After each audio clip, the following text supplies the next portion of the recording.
Let us focus on volume of pyramid with irregular base. Okay, so last meeting, our topic is all about regular. This is the second part of our topic.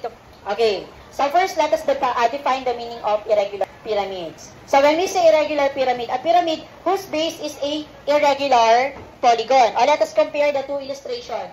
So on the first illustration, this is regular pyramid. So base na given, our base here is, what shape is this? Square, meaning square is a regular polygon because square has 4 equal sides. So that is regular polygon or what we call the regular pyramid. So ito naman anak, irregular. So based on the given illustration, kita naman po na yung 4 na sides ay magkakaiba ng sukat. May maikli at may mahaba. So that is irregular pyramid. So do you understand the difference between regular and irregular? Okay, so this time, let us proceed na. Finding the volume of first. Okay, of the given right triangular pyramid. Okay, so let us read first the given problem. And small memorial monument has a pyramid shaped top.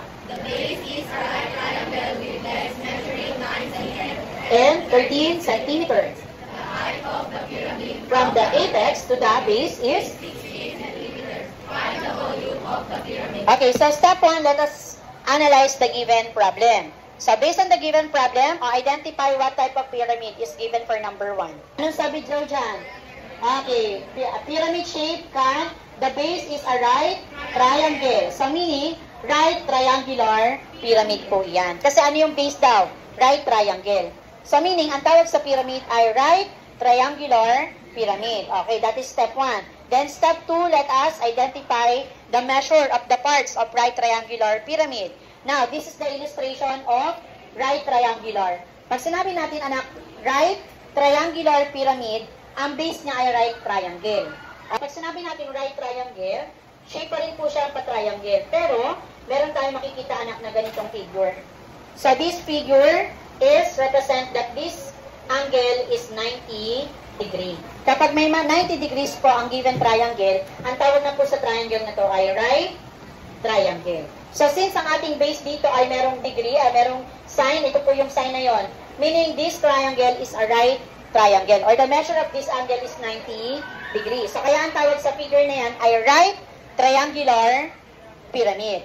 Second step, put the measurement of the base and the height of the pyramid. O, sabi sa statement, okay, the base of a right triangle with legs.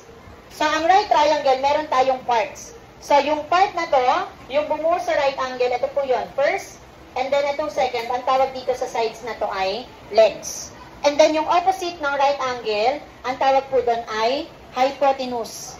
Pag sinabi nating hypotenuse, ito po yung nakaslant na area, na kung saan opposite siya ng right angle. So, ang sabi daw, ang legs daw, ang measure daw po isang 9 cm. So, ito po yun. Pwedeng dito, pwede rin dito. Pwede, in short, pwede po magkabaliktad yung legs. So, ang legs na measure ay 9 cm at 13 cm. Again, take note, pwede magkabaliktad to, ha? And then, the height of the pyramid, which is from the apex to the base is 16 cm. Ito po yung 16 cm. Okay, so after that, nalagay na po natin yung label, yung measurement ng bawat parts. So, our second step is write the formula na. What is the formula, anak, in finding the base area of a triangular pyramid? Babylonia? Very good. This is the formula to find the base area of triangular pyramid. So, ito na rin yung gagamitin natin para sa right triangular pyramid. Kasi triangle din naman ang ating base. So, base area is equal to 1/2 times base times height. So, after writing the formula, our next step is to substitute. So, ang magiging base at height natin dyan, ito po yung dalawang legs niya. So, ma'am, pwede po ba magkabaliktad? O ulitin ko po, pwede po. Okay, so, is equal to 1/2 times base, 9, times the height, which is 13. Or pwede si 13 mapunta rito, si 9 mapunta naman sa right side. Then after that, simplify natin, anak. Do you think we can apply cancellation? No. Although meron tayong fraction, tama? Pero si 9 at si 13 ay hindi divisible kay 2. So, kaya hindi natin pwedeng i-cancel. Kapag ganyan, proceed lang tayo sa multiplication. Ano po yung unang i-multiply? Yung parenthesis, very good. Yung 9 at 13. O 9 times 13.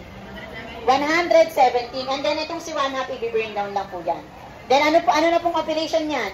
117 times 1 divided by 2. Very good. 117 times 1.